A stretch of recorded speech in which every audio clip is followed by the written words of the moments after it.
j'ai envie de poser à nos invités serait, quelle est votre définition, pour vous, pas une définition historique bien sûr, hein, mais du space opéra, et on l'a dit un petit peu dans la présentation, mais quelles lectures ont formé votre goût pour ce sous-genre vraiment essentiel de la science-fiction? Victor?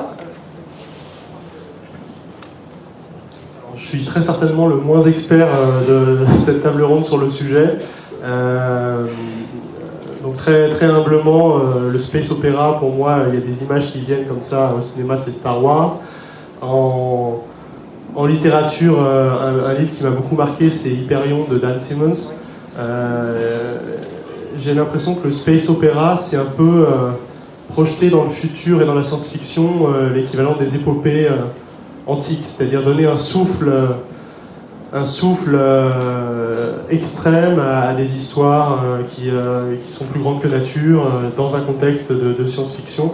Et un certain space opéra, j'ai l'impression, flirte un peu avec la fantasy. Justement, on parlait de fantasy. J'ai l'impression que la frontière où la science-fiction rejoint la fantasy, c'est sans doute le space opéra. Et ça me semble flagrant dans une saga comme Star Wars, par exemple. On a des concepts comme la force qui sont très liés très proches d'une forme de magie. Voilà, donc ça serait peut-être ma définition du space opéra. Oui, c'est un débat récurrent. Est-ce que Star Wars, d'ailleurs, appartient plutôt à la science-fiction ou plutôt à la fantasy? Donc on voit bien que c'est vraiment une des problématiques peut-être du space opéra, hein, tout à fait. Il me semble. Oui. Christian? Non. Moi, je ne vais pas donner une définition du space opéra parce que on a tous un peu l'idée de ce que c'est. Effectivement, Star Wars, les vaisseaux spatiaux, les extraterrestres, etc. Je voudrais dire simplement que le space opéra, c'est certainement pour le genre un petit peu un acte de naissance.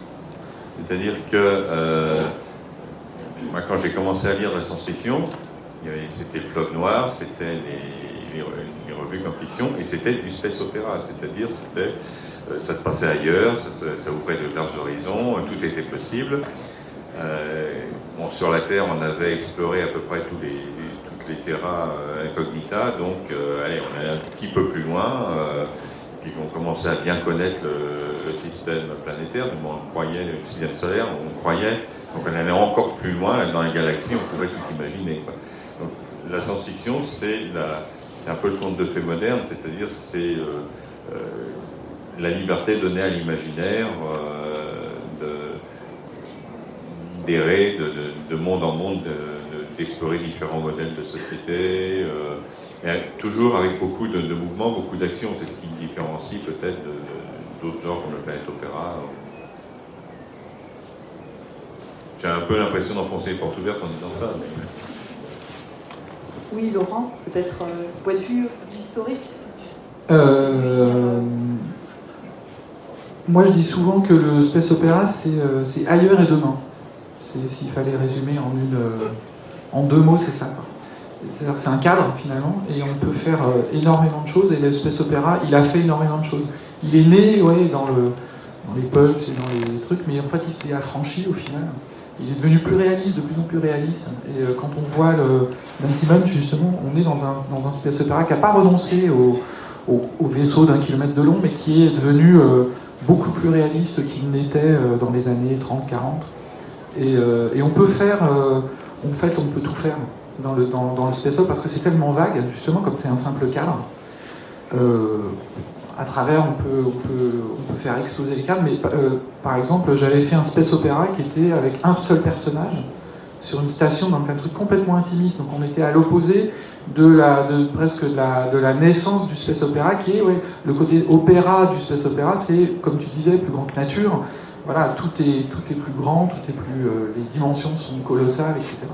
Mais on peut en fait, tout à coup rétrécir le truc, on peut tout faire en fait.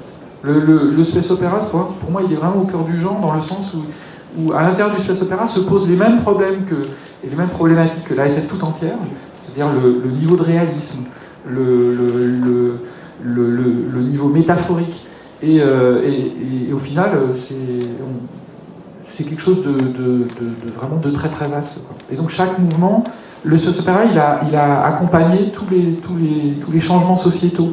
On a eu le space opéra original qui était celui de l'explosion de l'espace. Tout à coup, avec Hubble, on avait la structuration des galaxies, et donc tout à coup l'univers il passait de de quelques millions de kilomètres à des millions d'années-lumière. Et le space opéra, il est peut-être né de ça finalement. De cette, tout à coup, il a fallu peupler ce vide gigantesque qui nous environnait. L'univers, il allait au-delà du système solaire, tout à coup. Et après, il est devenu plus réaliste parce qu'on s'est aperçu justement que la vitesse de la lumière était très lente. Donc ça, tout à coup, on a eu des space opéras qui s'étendaient sur des milliers d'années, parfois sur des centaines de milliers d'années. Et après, dans les années 50, on a eu le space opéra de la décolonisation, donc où on s'est placé tout à coup du côté, non plus des colonisateurs, mais des colonisés.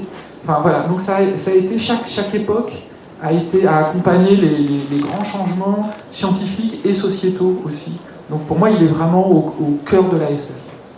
Oui, puis l'origine du terme, en fait, space opéra, vient donc il est né dans les années 40, parce que voilà, c'est ça, non, je crois que c'est William Tucker. C'est Wilson Tucker. Ouais, Wilson Tucker, voilà. Qui a donc finalement, un petit peu en parallèle avec le soap opéra, a désigné il y avait une énorme production quand même de ce type d'écrit qui se passait, l'exploration de l'espace, des vaisseaux spatiaux, et donc en parallèle, il a créé donc ce terme de space opéra. Qui à l'origine en fait était dépréciateur, c'était des récits vraiment très mauvais, et comme souvent dans les mouvements artistiques, les tenants de ce mouvement récupèrent un terme qui à l'origine est dépréciatif, qui est utilisé par ses détracteurs, les décadents, enfin il y a plein en réalité, même les impressionnistes. C'était un terme de critique en fait à l'origine. Et c'est pour ça que quand tu dis que c'est vraiment au cœur de la science-fiction, au cœur du genre, c'est tout à fait vrai, parce qu'on revient complètement à l'origine du genre et à l'imagerie finalement de la science-fiction avec l'exploration de l'espace, la vie dans l'espace, les vaisseaux spatiaux, la découverte de planètes lointaines, de galaxies, etc.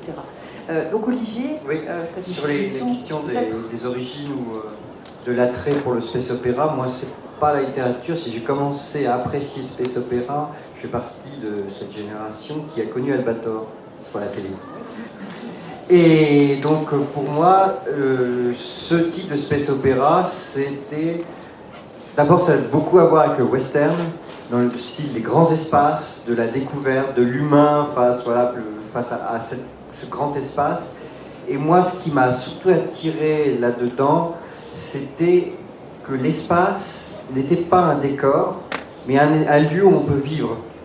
Et je crois que c'est quelque chose, moi, qui m'a marqué, et qui fait que c'est-à-dire de comment rendre compte de l'aspect vaste de l'espace, que c'est quelque chose d'une matière, que justement on peut aller où on veut, ce genre de choses.